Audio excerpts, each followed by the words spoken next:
भला हुआ मेरी माला टूट गई, मैं राम भजन से छूटी। भला हुआ मेरी माला टूट गई, मैं राम भजन से छूटी।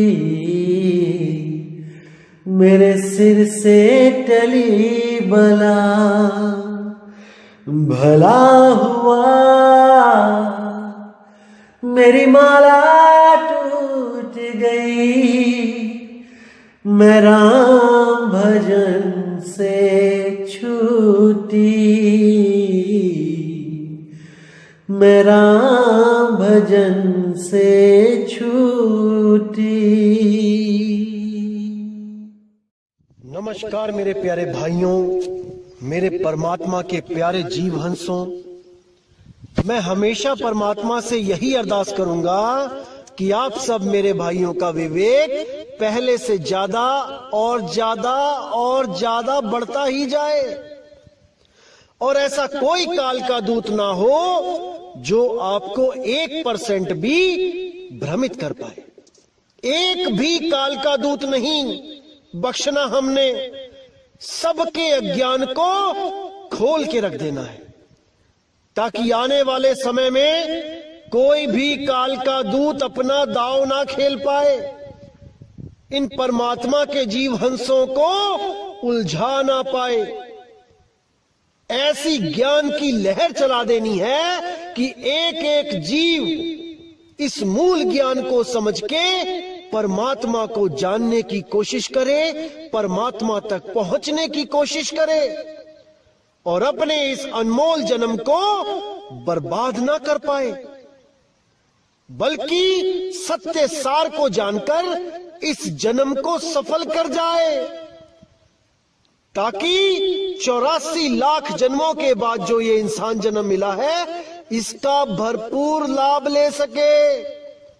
गलती से भी अगर इस जन्म में चूक हो गई तो मेरे भाई अगली बार कोई आपका साथ नहीं दे पाएगा।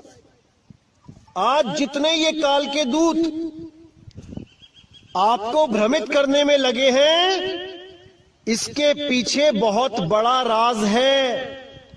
कबीर साहब ने कहा था, जहां कबीरा करे गुरुआई वहां निरंजन द्वंद मचाई, कि जहां पर सत्य का प्रचार होगा, जहां पर सतगुरु सत्य कबीर के मूल ज्ञान की बात चलेगी, वहां पर निरंजन अपना खेल खेलेगा।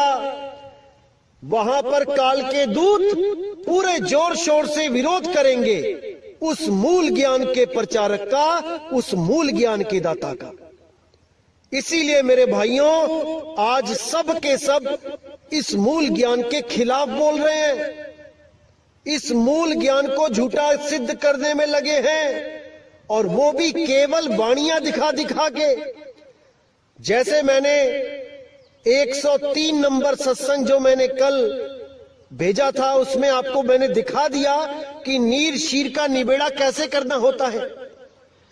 क्या जरूरत थी सतगुरु को ऐसी वाणियां बोलने की जिनको अपनी ही वाणियों के द्वारा काटा गया?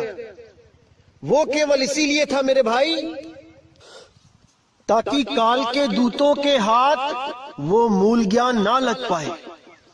चाहे वो मूल ज्ञान लिखित में ही क्यों ना हो, वो काल के दूतों के समझ ही ना आए, और काल के दूत केवल उन वाणियों को दिखा दिखा के अपने आप को सतगुरु घोषित कर दें जो पवित्र ज्ञान है, जो जगत ज्ञान है, जो बच्चों का ज्ञान है, जो विवेकी पुरुषों का ज्ञान है, वो अलग है मेरे भाई। हम केवल उस मूल ज्ञान को समझा रहे हैं जो विवेकी पुरुष ही समझ सकते हैं। जो अकल में अभी बच्चे हैं वो इस ज्ञान को नहीं समझ सकते। वो केवल उन वाणियों का तर्क लेके चलेंगे जिन वाणियों को निम्न लेवल का बोला कबीर साहब ने। जो छोटी क्लासों की किताबें हैं ये उनको लेके चलते हैं, और हम केवल और केवल मूल ज्ञान विहंगम योग को लेके चलते हैं। तो क्या उसमें डिफरेंस है, आज आपको और बताया जाएगा। आज आपको इंगला पिंगला सुषमना का भेद खोला जाएगा कि कबीर साहब ने क्या बोला इंगला पिंगला सुषमना के लिए। क्योंकि कई लोग आपको भ्रमित करेंगे कि देखो कबीर साहब की वाणियां भरी पड़ी है कि गंगा जमुना के बीच में जाना है, इंगला पिंगला के बीच में जाना है। मेरे भाई, वाणियां लिखी गई हैं, वो इसीलिए लिखी गई हैं ताकि काल के दूत पूरा जोर लगा दें ये समझाने में कि इंगला पिंगला सुषमना में ही जाना है। लेकिन उन काल दूतों को ये नहीं पता कि कबीर साहब ने मूल ज्ञान भी दे रखा है, जिस मूल ज्ञान को समझ के पिछली पढ़ाई को छोड़ के वो जीवहंस अगली पढ़ाई करने चला जाएगा। तभी उसको मुक्ति मिलेगी जब वो इंगला पिंगला से ऊपर उठेगा, सुषमना नाड़ी से ऊपर उठेगा। जो भी गुरु आपको कहता है कि सुषमना में ध्यान लगा दो, वो काल का ही दूत है। और YouTube चैनल भरे पड़े हैं इन काल दूतों से, जो आपको कबीर वाणी ही दिखा दिखा के सुषमना में जाने का ज्ञान देंगे। लेकिन आज आपको इस रहस्य से पर्दा उठाया जाएगा कि कबीर साहब ने इंगला पिंगला सुषमना के लिए क्या बोला, उन साधकों के लिए क्या बोला जो इसमें ध्यान लगाते हैं। कोई इसमें प्राणों के द्वारा चढ़ाई करता है, कोई इसमें कल्पना के द्वारा चढ़ाई करता है, कोई आपको बोलता है कि सुषमना का अर्थ है सुस्त मन। अरे मूर्खानंद, किसको बेवकूफ बनाते हो तुम लोग। सुषमना का अर्थ ये नहीं है कि सुस्त मन, सुषमना का अर्थ है सूक्ष्म मन। और वो कहां बैठा है? सुषमना नाड़ी में।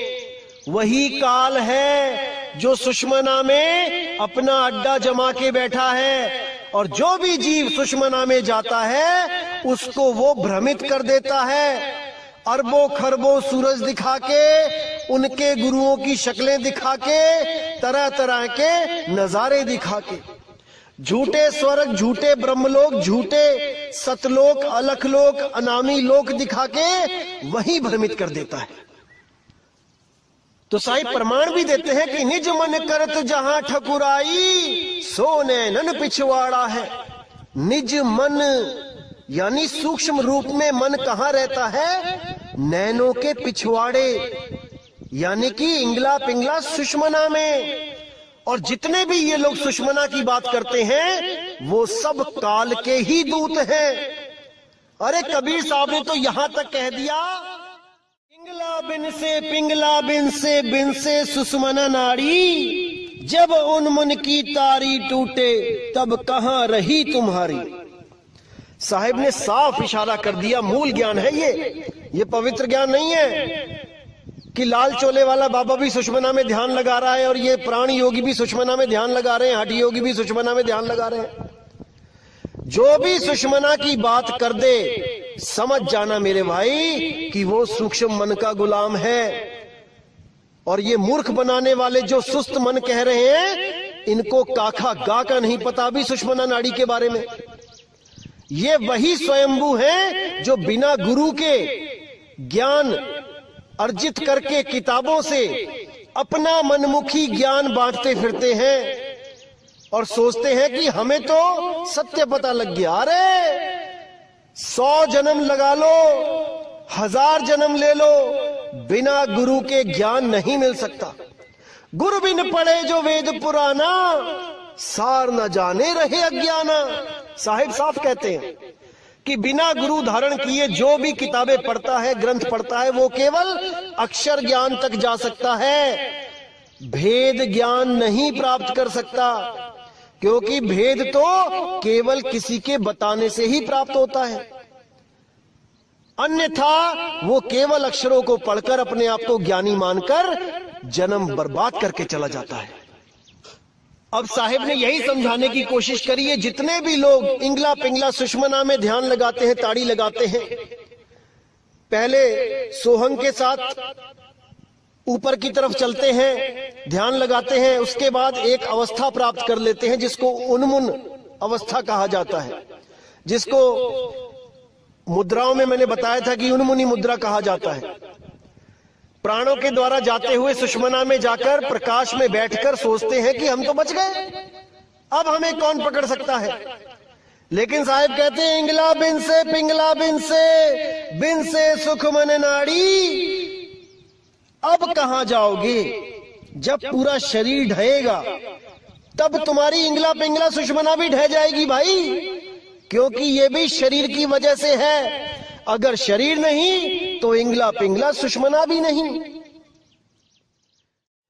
इसीलिए साहिब कहते हैं जब उन्मन की तारी टूटे। अभी तो श्वासों का अजपा जाप करके चढ़ गए, चढ़ाई कर ली सुषमना में और सोचने लगे कि मैं बच गया। लेकिन कहते हैं जब उन्मन की तारी टूटे तब कहां रहे तुम्हारी, तब तुम्हारी सुरती कहां रहेगी। आज तो तुमने सुषमना में चढ़ा ली, लेकिन जब शरीर छूटेगा तब तुम भी गिरोगे, क्योंकि तुमने श्वासों का सहारा लिया है। और जब शरीर खत्म होगा तो श्वासें भी खत्म होंगी और तुम्हारी सुरती जो श्वासों में रमी हुई थी वो दोबारा गिर जाएगी, क्योंकि वो निराधार नहीं हो पाई। इसीलिए साहिब ने बोला इंगला पिंगला सुषमना त्रिकुटी सबको धाम, नी अक्षर श्वासा रहित ताकर भिन्न मुकाम। कि जितने भी ये अज्ञानी हैं इंगला पिंगला सुषमना और त्रिकुटी में जाने की बात करते हैं, जितने भी हैं, इनका धाम काल लोक है, ये काल के मुंह में जाएंगे। लेकिन नी अक्षर श्वासा रहित, उस नी अक्षर की जो साधना करेगा, जो श्वासा रहित, जिसमें श्वास की जरूरत नहीं पड़ती, वो केवल सुरती के द्वारा प्राप्त किया जाता है। नी अक्षर श्वासा रहित ताकर भिन्न मुकाम, उस मुकाम को, उस भिन्न मुकाम को बिरले जीव पहुंचेंगे, बहुत कम लोग पहुंचेंगे वहां तक। बाकी सब के सब इसी त्रिकुटी में इंगला पिंगला सुषमना में जाकर भ्रमित हो जाएंगे, उस काल के मुंह में चले जाएंगे। तो इन भेद की बातों को कोई भेदी सतगुरु ही बता सकता है, ये आम जीवों के बस की बात नहीं है मेरे भाई। और मुझे तो हैरानी होती है कि ये लोग कितने रंग बदलते हैं। पहले ये लोग कहते थे कि श्वासों के बिना बात नहीं बनेगी, श्वास ही सार है, सोहंग ही सार है। अब हमारे सत्संग सुन सुन के अब कहने लगे हैं कि वो सार शब्द एक रस है, वो बदलता नहीं है, वो एक धुन है। और कौन सी धुन बता देते हैं आपको? जो आप कान बंद करके या फिर 2 ग्लास अपने कानों पे रख लेना, दोनों ग्लास कानों के ऊपर जैसे ढक्कन लगाते हैं वैसे रख लेना, एक आवाज आएगी आपको झींगुर की तरह, जो टूटेगी नहीं, लगातार चलेगी। या फिर ये लोग कहते हैं कि किसी बंद कमरे में बैठ के, जहां बिल्कुल सुनसान हो, टीवी ना चल रहा हो, रेफ्रिजरेटर ना चल रहा हो, ये ना हो, वो ना हो, वहां जाकर ध्यान लगाओ तो एक आवाज चलेगी जिसमें कोई आवाज नहीं है, कोई नाद नहीं, कोई बिंद नहीं है उसमें, कोई ये नहीं, कोई वो नहीं। ऐसा भ्रमित करते हैं ये लोग। अरे भाई वो ईथर है, ईथर, जिसको 5वां तत्व आकाश तत्व बोला गया है। और इसी झिंगुर की आवाज को जो लगातार चल रही है, इसको ओंकार बोला है वेदों में। पूरे ब्रह्मांड में ये आवाज हो रही है जिसको उन्होंने ओंकार घोषित किया। इसी आवाज को सुनकर योगी जपी तपी सन्यासी भ्रमित होकर इसी 3 लोक में रह गए। ये सार शब्द नहीं है भाई, सार शब्द 3 लोक से न्यारा है, सार शब्द 3 लोक से न्यारा है। कि श्वास ऊपर चढ़ाई तो सोहंग, बाहर छोड़ी तो ओम, या श्वास ऊपर चढ़ाई तो को, नीचे छोड़ी तो हंग। मेरे भाई, श्वासा मुंह से भी ली जाती है। जब आपको जुकाम होता है, दोनों नाक बंद होते हैं और 2-3 दिन तक आप परेशान रहते हो, सांस तक नहीं आती, तब आप मुंह से सांस लेते हो। अगर परमात्मा श्वासों में है तो मुंह से जो श्वास ले रहे हो परमात्मा उसमें भी है। आप वहां से सिमरण करके दिखाओ, कहां चढ़ोगे बताओ। तो मूर्ख बना रखा है इन दुनिया वालों ने, इन कालदूतों ने। आपने भ्रमित नहीं होना है मेरे भाई, आपने भ्रमित नहीं होना है। आखिर श्वास, उस श्वास का मतलब क्या होता है, आज आपको मैं भेद बताता हूं इसका। साहिब ने बोला, माला तो कर में फिरे, जीभ फिरे मुख माही, मनवा दस हूं दिसी फिरे, ये तो सिमरन नाही। इसका मतलब ये है कि साहिब कह रहे हैं कि माला तो कर में फिरे, माला हाथ में पकड़ ली और घुमा रहे हो 108 मनके की। अब मन क्या कर रहा है कि जल्दी जल्दी माला करूं, 108 लिमिट बना दी है कि इतनी माला करनी ही है। अब सारा मन कहां घूम रहा है, 108 माला में घूम रहा है या बाहर के जो काम है वहां घूम रहा है। अब जीभ फिरे मुख माही, यानी कि मुंह में चल रहा है राम राम राम राम राम राम राम राम। तो माला हाथ में है एज ए घड़ी, एज ए टाइमर कि 108 पूरी होगी और जाप खत्म। एज ए टाइमर यूज किया जा रहा है माला को, याद रखो, इस बात को ध्यान दो। माला से जाप का कोई मतलब नहीं है। अगर माला ना हो तब भी जाप हो सकते हैं, लेकिन आप फिर कोई और विधि अपनाओगे 108 गिनने के लिए, उंगलियों पे गिनने लग जाओगे। तो कहने का मतलब है कि माला अलग है, जाप अलग है। माला नहीं भी होगा, जाप तब भी होंगे, चाहे वो उंगलियों पे होए, चाहे वो और किसी विधि से होए। तो माला अलग है और जाप अलग है। बिना माला के भी जाप हो सकता है। आप बिना माला लिए जाप करो, राम राम राम राम राम राम राम जपते रहो शाम तक, माला की जरूरत ही नहीं पड़ेगी। माला केवल इसलिए ली जाती है कि आपको पता लग जाए कि 108 हो गए हैं कि 1008 हो गए हैं, और माला का कोई रोल नहीं है। इसी तरह जब श्वासों की बात आती है तो कबीर साहब ने बोला है कि माला श्वास उश्वास की, फेरेंगे निज दास, 84 भर में नहीं कटे काल की फांस। अब यहां पर साहिब ने बोला है कि तुम माला फेर के टाइमर लगा लिया तुमने, ये तो तुम ऐसे कर रहे हो जैसे एहसान कर रहे हो परमात्मा पे कि मैंने इतनी माला फेर ली तेरी, मुझे मुक्ति चाहिए। अरे मेरे भाई, जब तक आप लिमिट में उसको याद करते हो, जब तक आपकी सुरती कहीं और भी जाती है, आपकी सुरती भटकेगी। इसीलिए अभ्यास के लिए साहिब ने बोला कि 24 घंटे 8 पहर सुरती को वहां स्थिर करो, उसका सिमरन करो। इसलिए उन्होंने श्वास उश्वास बोल दिया माला की जगह। माला भी टाइमर है, श्वास उश्वास भी टाइमर है। माला खत्म हो जाती है लेकिन श्वास उश्वास सारी उम्र चलता है। ये केवल एक संकेत है कि 24 घंटे सिमरन करो, 8 पहर सिमरन करो, ना कि श्वासों पे सिमरन करने लग जाओ कि माला के अधीन ही हो जाओ कि माला है तो सिमरन है, माला नहीं तो सिमरन भी नहीं। मूर्ख बना रखा है इन लोगों ने। अब साहिब कहते हैं, श्वास श्वास में नाम ले, व्यर्थ सांस मत खोए, अब ना जाने इस श्वास का आवन होए ना होए। वो तो स्वयं कह रहे हैं, पता नहीं सांस आएगी ना आए। इन श्वासों में जब तक ये श्वास चल रही है नाम जप ले। आज तुमने नाम लिया, कल को तुम्हारी मौत हो गई तो एक दिन में तुम कितनी श्वासें कर लोगे? 21,600 सांसें हैं।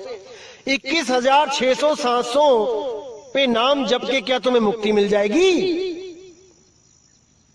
मिल जाएगी तो बता दो कि 21,600 सांसों में मैं नाम जप लिया तो मुक्ति मिल जाएगी। लेकिन अगर सुरती शब्द को पकड़ ले, वो एक पल में भी पकड़ सकती है भाई।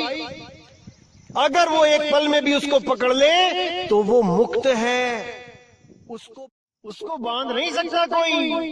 अगर उसको एक बार भी अनुभव हो जाए तो वो अपने घर का रास्ता जान जाती है और वो इन तत्वों को छोड़कर हमेशा के लिए चली जाती है।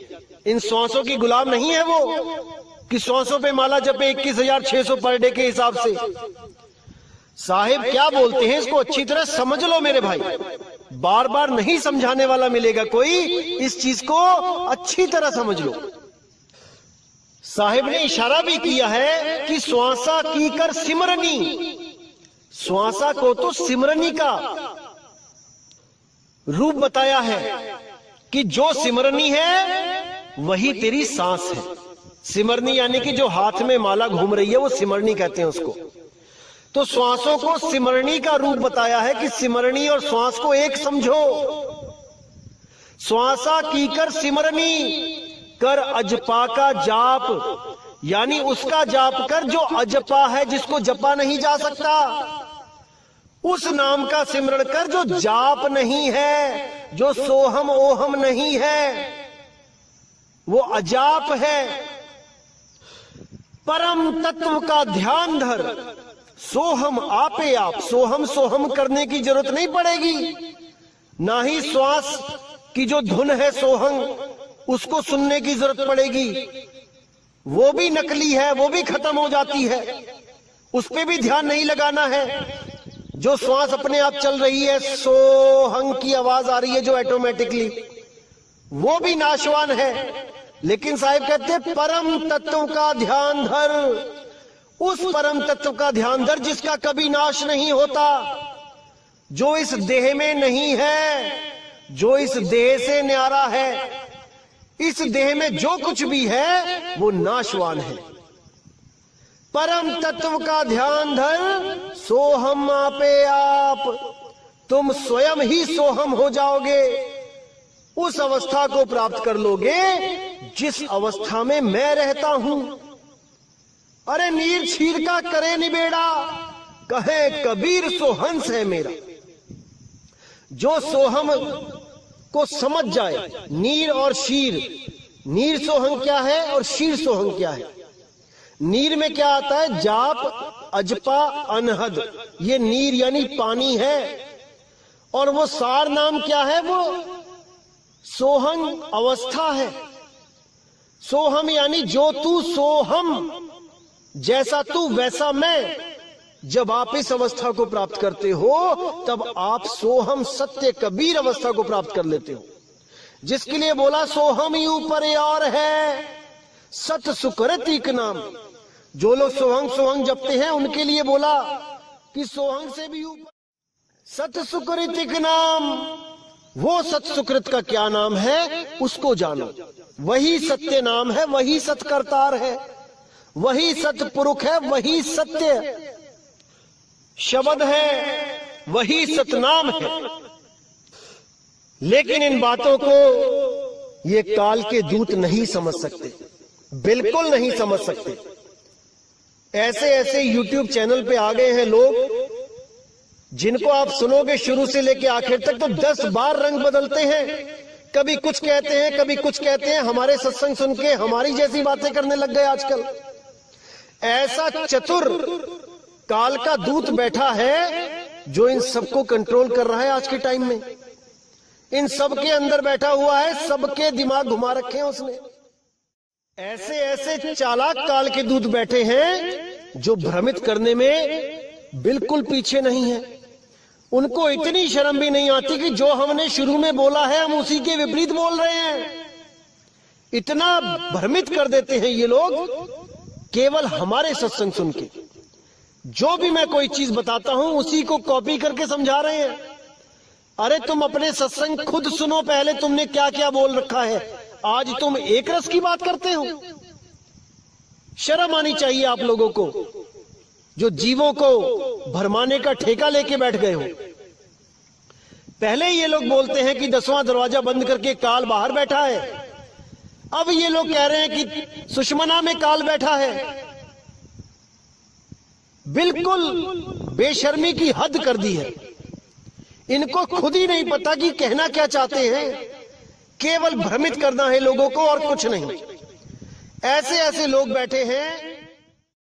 लेकिन जो मर्जी कर लो मेरे भाई, ये परमात्मा का जो दास बैठा है यहां पे, एक एक चीज को क्लियर करके हर भ्रम को खत्म कर देगा। बिल्कुल इस भ्रम में मत रहना कि तुम एक भी जीव को उलझा पाओगे।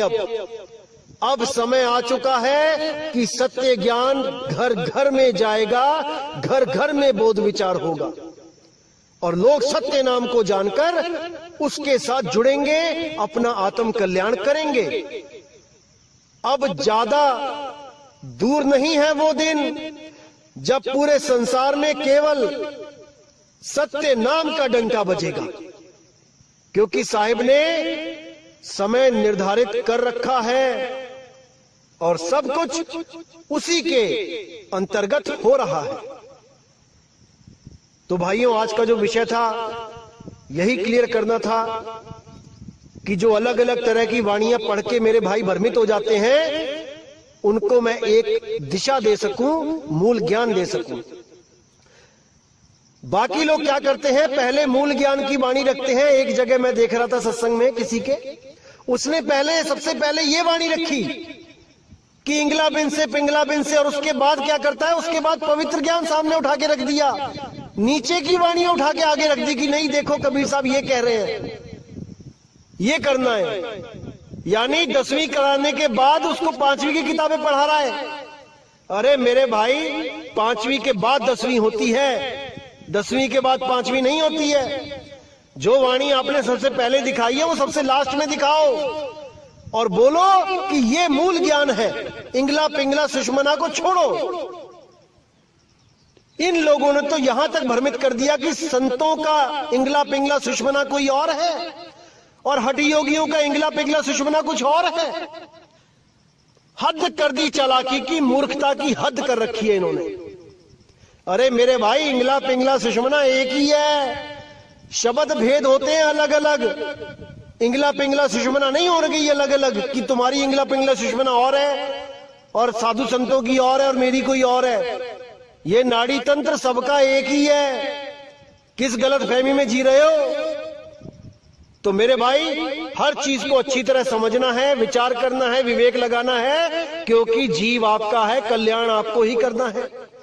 और मैं तो हैरान होता हूं, एक भाई तो YouTube चैनल बना के बैठा है और उसने एक वीडियो अपलोड करी कि सार शब्द कैसा होता है, आओ सुने, बताओ। और क्या सुना रहा है?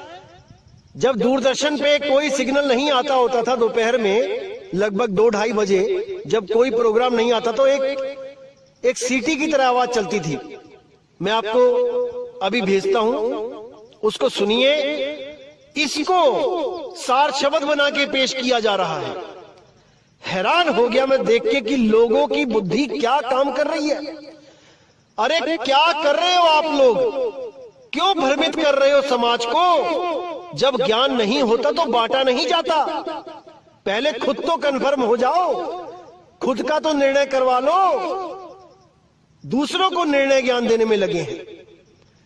आइए सुनते हैं वो कौन सी धुन आजकल YouTube पे चलाई जा रही है जिसको सार नाम बोला जा रहा है। सार शब्द की धुन बोली जा रही है। हद ही कर दी इन लोगों ने। आइए सुनते हैं।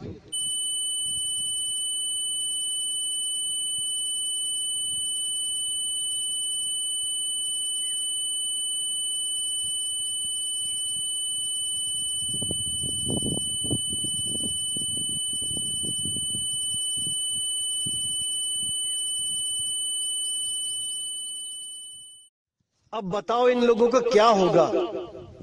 क्या दिशा दे रहे हैं ये लोग समाज को? फिर तो मेरे भाई, रेडियो में कोई सिग्नल ना आए तो उसको सुनो और मुक्त हो जाओ।